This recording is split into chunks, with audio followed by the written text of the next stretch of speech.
Ethan avait une faiblesse particulière pour les gadgets farfelus, aux grandes dames de sa femme Sophia, qui avait depuis longtemps renoncé à freiner ses achats impulsifs. Un soir, il entra dans leur salon avec un sourire, poussant sa dernière trouvaille, un robot humanoïde élégant. « Je vous présente Maximus 3000 », annonça Ethan fièrement. « C'est un détecteur de mensonges de pointe. » Sophia roula des yeux, mais ne dit rien. Le vrai test, pensa-t-elle, arriverait bientôt. Vers 17h30, leur fille de 12 ans, Chloé, entra dans la maison, avec plus de 2 heures de retard sur son heure habituelle. « Chloé, » dit Ethan sèchement, « pourquoi es-tu si en retard ?» Chloé hésita brièvement, puis répondit « Je suis restée après l'école avec des amis pour répéter la pièce de l'école. » Sans un mot, Maximus s'anima, marcha vers Chloé et la gifla assez fort pour la faire tomber du canapé. Ethan leva un sourcil. « Chloé, Maximus peut détecter les mensonges. Réessaie. Où étais-tu » Rougissante, Chloé admit.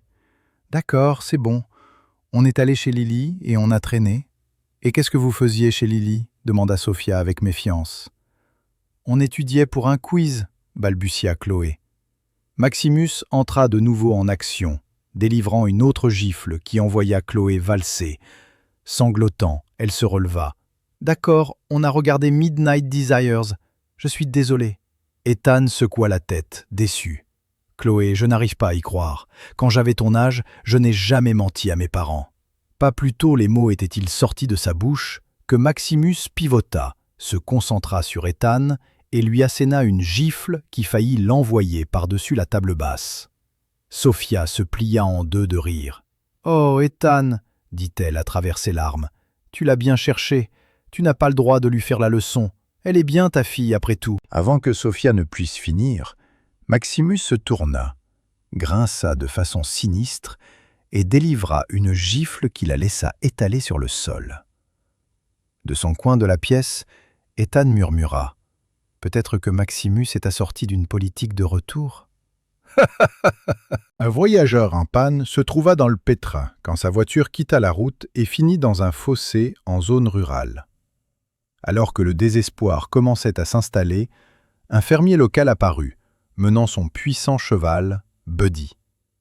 Le fermier attela calmement Buddy à la voiture et cria « Tire, Nelly, tire !» Mais Buddy ne bougea pas. Pas découragé, le fermier beugla « Tire, Buster, tire !» Mais Buddy ne bougea pas. Encore une fois, le fermier cria « Tire, Coco, tire !» Toujours pas de mouvement.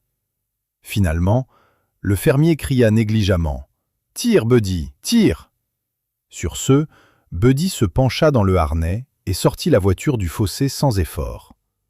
Reconnaissant et intrigué, le voyageur se tourna vers le fermier. « Merci, mais je dois demander, pourquoi avez-vous appelé Buddy par tous ces autres noms d'abord ?» Le fermier rit et dit « Eh bien, voyez-vous, Buddy est aveugle. S'il pensait qu'il tirait tout seul, il n'essaierait même pas. » Après une longue et épuisante journée, une jeune femme s'installa enfin sur son siège dans le train, espérant un trajet paisible pour rentrer chez elle. Elle ferma les yeux, prête à sombrer dans un repos bien nécessaire. Mais ses espoirs furent rapidement réduits à néant par l'homme assis à côté d'elle, qui sortit son téléphone et commença à parler assez fort pour que tout le wagon entende. « Salut chérie, c'est John. »« Je suis dans le train, » annonça-t-il. « Oui, je sais qu'il est 18h30, pas 16h30, mais j'ai eu une longue réunion. »« Non chérie, je n'étais pas avec Cathy de la compta. J'étais avec le patron. Je te jure que tu es la seule dans ma vie. »« Oui, j'en suis sûr, chérie. » Pendant un bon quart d'heure, la conversation traîna en longueur, sa voix dominant l'espace et testant la patience de tout le monde autour. Finalement, la jeune femme en eut assez. Elle se pencha près de lui, puis parla fort dans son téléphone. « John, chérie, raccroche et reviens au lit. » Le wagon explosa de rire, et le visage de John devint écarlate. Il raccrocha instantanément, et à partir de ce jour, John ne fit plus jamais d'appel téléphonique bruyant en public. Deux femmes eurent une folle soirée entre filles et se sont complètement saoulées. Sur le chemin du retour, elles réalisèrent qu'elles devaient uriner tout de suite. Elles repérèrent un cimetière et y titubèrent. La première femme n'avait rien pour s'essuyer. Alors, elle utilisa juste sa culotte et la jeta. La seconde ne voulait pas abîmer sa lingerie chère, alors elle attrapa un gros ruban sur une couronne funéraire et s'essuya avec. Le lendemain matin, le mari de la première femme appela le mari de la seconde et dit « Ces soirées filles doivent cesser. Ma femme est rentrée sans culotte. »« Ce n'est rien, » dit le second mari. « La mienne est revenue avec une carte de condoléances coincée entre les fesses qui disait « De la part de tous à la caserne des pompiers, nous ne vous oublierons jamais. » Il pleuvait à verse, et une grande flaque d'eau s'était formée devant un pub irlandais. Un vieil homme se tenait près de la flaque, tenant un bâton avec une ficelle qui pendait dans l'eau, l'agitant doucement de haut en bas. Un gentleman qui passait, curieux et légèrement amusé, s'arrêta pour demander « Que faites-vous » ?« Je pêche » répondit le vieil homme, impassible.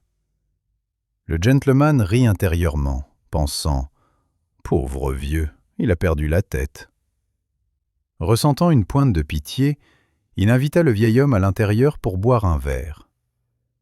Alors qu'ils étaient assis dans le pub chaud à siroter leur whisky, le gentleman décida de l'humorer. « Alors » demanda-t-il avec un sourire narquois. « Combien en avez-vous attrapé aujourd'hui » Le vieil homme prit une gorgée de sa boisson, sourit légèrement et dit « Vous êtes le 8e.